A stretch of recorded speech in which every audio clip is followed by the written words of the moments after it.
plants that you can grow from scraps. The onion. Now this one's a little bit more complex than some of the other varieties that I'm going through. This one actually does require to be put in dirt, whereas most of the others you can at the very least get started in water. So let's have a look, see how we go with this one.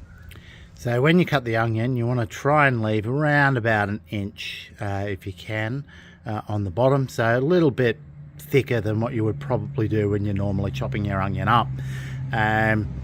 Probably don't need to get too precious with it, but you know, thicker the better, gives you a bit more to play with. And then here's a little pot I prepared earlier. Basically, I'm going to try to put it in nicely into the soil. Now, I discovered there's a couple of other little ways you can actually go about it. When I originally looked into it, you know, it was like, oh, it has to go straight into the dirt. But the fact of the matter is, it doesn't.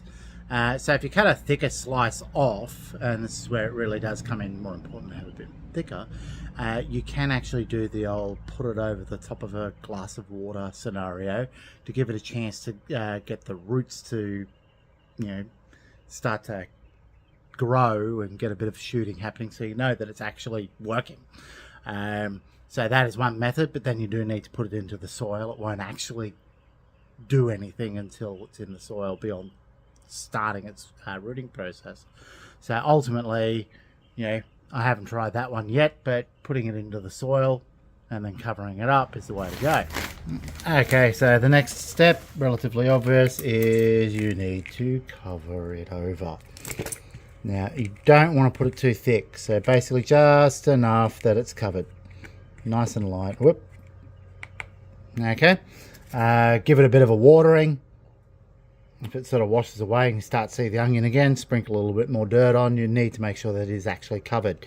Now, some of the other things that I have read as well, and it isn't vital, but it may give you a better level of success if you're finding this isn't working for you, is leaving it out and allowing it to callus over a little bit. So a couple of hours to overnight, just to give it that chance to sort of dry out a little bit more, which can help avoid disease and so forth. And then, depending on how lucky you are and how well it decides to take, this is a few weeks worth. So this one here was actually looking like that in less than a week. This one obviously is taking a lot slower. I did both of these ones a couple of weeks ago, and that's where they're at. Now the other trick, now honestly I really didn't expect these to work. It was great. So the other trick is essentially, you can see each of these growing here, or probably easier to see there at the moment. You can actually separate those. So you'll basically, in this scenario, want to really gently get it out of the soil. You don't want to damage them. And because it's young enough, that root structure shouldn't have gotten too thick yet. And then use a sharp knife to basically separate them out, but make sure you've still got roots attached, because it either won't work or it will struggle. They can reroot, so it's not the end of the world. Replant them if you do manage to wreck them that way, but yeah. So I just tried pulling out the other one, and its root structure is almost non-existent at the moment, but this one is, as you can see, doing really well. Basically at this point you can let it grow a little bit more so that it's got more root structure and so forth if you like, but basically at this point you want to basically get rid of all of this brown stuff and then just gently separate them out and then repot them into separate pots.